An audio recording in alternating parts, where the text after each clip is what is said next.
said we would play at the party, and Miles pointed out that we didn't have a name.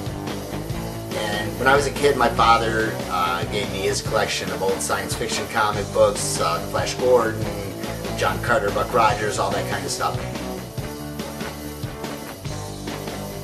I kind of wanted a name like that, so I came up with Johnny Asteroid. I was Johnny Asteroid. That was my name. They called me that as a kid. Johnny Asteroid was my nickname as a kid. That's why we used it. On November 17th, 1988, the newly named Johnny Asteroid played their first and only live show at the birthday party of friend DJ Fritz.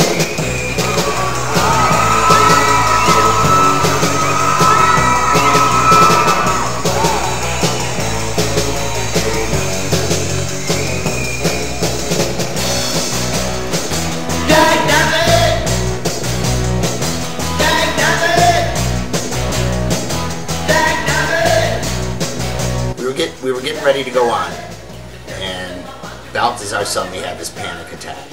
And you would think that somebody that was as flamboyant as he is wouldn't suffer from stage fright, but he did. You get on stage and he was like a totally different person.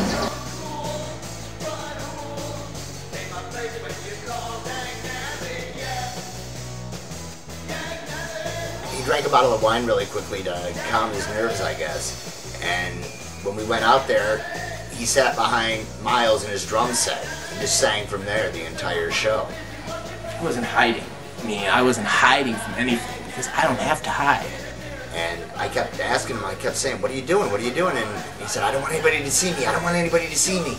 God, that was ridiculous. I didn't want to go out there live and do these songs because the songs were not meant to be live. Listen to them. Does that sound like a live band that's jamming out in front of people? Certain kinds of music are for certain kind of things. Even though Balthazar was behind the drums, everything still sounded great.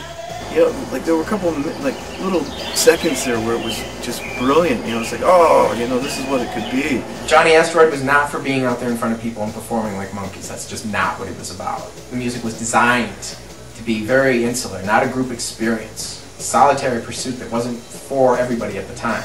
That's why the songs are so short and so weird. That music, that's what the people loved. That they loved that sound. The next day, DJ Fritz told me if we gave him a tape of some of the songs, he would play it on the radio. The band knew that having their music played on college radio was too good of an opportunity to miss, and they went to work committing their unique music to tape. I think it was a Friday. We started around noon, and we went right through until midnight, and we just recorded song after song after song on this old boombox that somebody had. Johnny Asteroid recorded 20 songs that day. And after Fletcher Bates designed a quick cover, they passed it along to DJ Fritz, who is one of the most revered DJs in the world of college radio. Oh, this is DJ Fritz coming at you live from U of M Campus Radio. We got the exclusive world premiere of a band I saw just the other night, and I gotta tell you, they were incredible. This is Johnny Asteroid. We weren't ready for what happened after that. The reaction was almost immediate. As soon as DJ Fritz played a track from the cassette, phone lines began to light up. I couldn't believe it. I mean, we'd just done it. The band printed out 30 copies of the cassette and passed them out around the campus. I went up to Central Michigan to see a buddy of mine, and he knew of the band, and I had no idea. I was like, how'd you know that I was doing a band again? And he said this, and he gave me the tape. We were totally caught off guard. Didn't know what to do. Suddenly everybody wanted a piece of us. It was really, really popular on campus. It blew my mind. The Johnny Asteroid cassettes seemed to be popping up on campuses all across the nation. Everybody liked it when they first heard it. They thought it was weird. And it was a weird that they liked. They liked that sort of weird because they hadn't heard it before.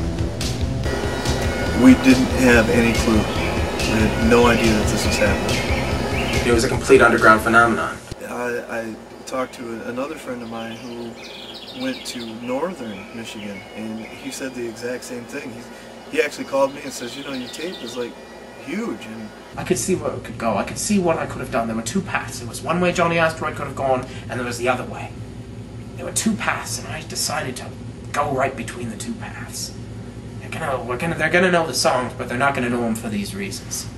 It's not gonna be the songs. It was very special.